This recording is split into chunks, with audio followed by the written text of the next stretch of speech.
and gentlemen, welcome to another episode of The Cider Drinker. Except this time it is not a cider, it's not a cider pop, it's not an apple beer, it's a Perry. And it's back with Oliver's Cider Company. Well, Oliver's Cider and Perry Company today.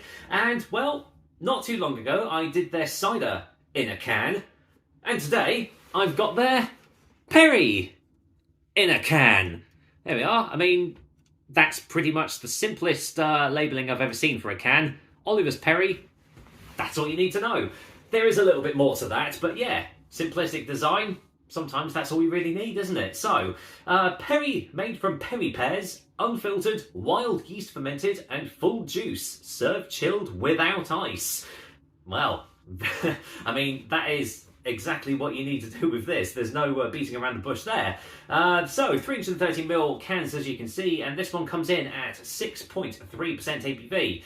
Now, I have had a couple of Perrys from Cider, a couple of Perrys from Oliver's in the past. I don't know if I've actually done any reviews of their Perrys. Fear not, though, I have actually got 2 big bottles of Perry from Oliver's to try as well. But you know what? I thought I would do their little can of Perry today just to see what it's like. So, hey, if it's anything like the rest of the range, it's going to be great. So let's get this can open and just see what I make of it. There we go. Let's get it poured out.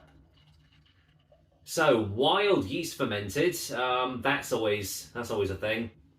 Where, because like fermentation, normally you like most producers, they add yeast into the juice when they're fermenting, and that just sort of helps it along. But sometimes producers like Oliver's and others, they just use literally yeasts that are just out there in the wild to ferment the cider, which can produce some great results, but it's also, well, a lot more can go wrong with it. So, you know, big props to the producers that actually do that, because, well, I don't really want any sleepless nights myself personally. But anyway, that's for another topic. Let's go in for the colour. It's actually keeping a nice little foamy, moussey head on the top there, but I'd imagine that would go quite quickly.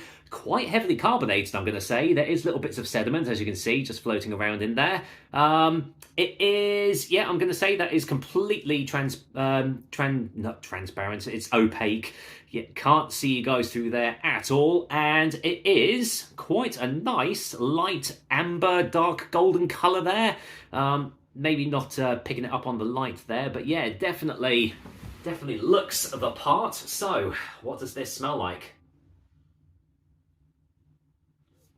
Oh wow, that smells nothing like any Perrys I've had before. Wow. It smells, I know this sounds weird, but it smells more like a rustic dry cider. Wow, yeah, there's some funkiness going on in the back there. There's some like wet straw, wet hay. Touch, yeah, just some earthy qualities there. Because the thing with pears is that they have a natural sugar in them called sorbitol, which is unfermentable. So naturally, Perrys are generally sweeter than ciders. So to smell a Perry that actually smells like it's going to be dry, yeah, my taste buds are salivating. All right, I am wasting no more time. Let's dive in. Cheers, everyone. Is Oliver's Perry in a can one to watch out for? Let's find out. Cheers.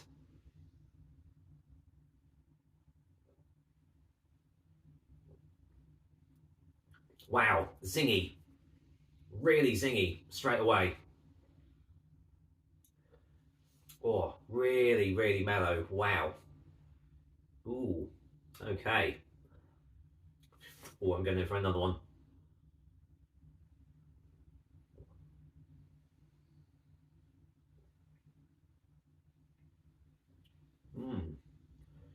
Wow, the carbonation is giving it this zesty tanginess all throughout. It's really like tingling my taste buds as I'm having it. Oh yeah.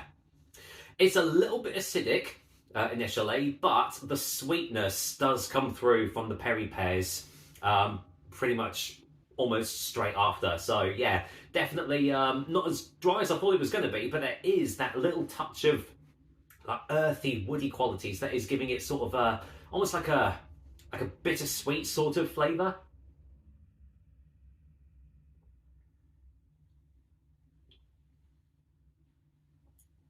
Yeah, it's got quite almost like a mousse-like quality to it with the carbonation. It's sort of like you can feel the bubbles sort of like pushing it all around your mouth. There's the more I'm drinking it, there's sort of caramel, toffee, sort of a slight woody qualities coming on the back end as well. Wow, this is a very, very complex perry.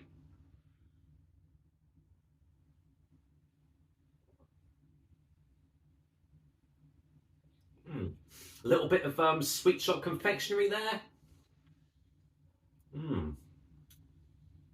Yeah, definite. Almost, it almost tastes like it's been barrel aged in something as well. I just got a real big hit of, I want to say bourbon or something like that. Wow. Yeah, this is a very complex perry, but do you know what? Big ups to Oliver's again. They have made a very, very well made perry here, as is to be expected from the guys. I mean, as I say, what Tom Oliver doesn't know about making cider and perry isn't worth knowing about. They just produce such top quality drinks, they really do. And yeah, their first foray into cans is definitely no exception. So, final taste for a final verdict.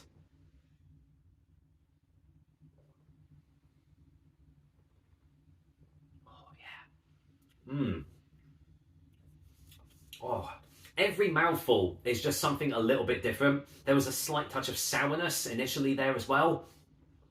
Just every single mouthful that I've had has just had different flavors, different textures, different qualities to it. It's not full bodied. I would say it's medium bodied, so it's got just that a little bit of fullness to it. So, but yeah, lingering sweetness on the back end as well. Honestly, this is a top quality perry once again from Oliver's, and I'm very glad I've got the chance to try it. Do you know what? I can't remember where I picked this one up from. It wasn't from Oliver's directly. That was where I got the bottles from.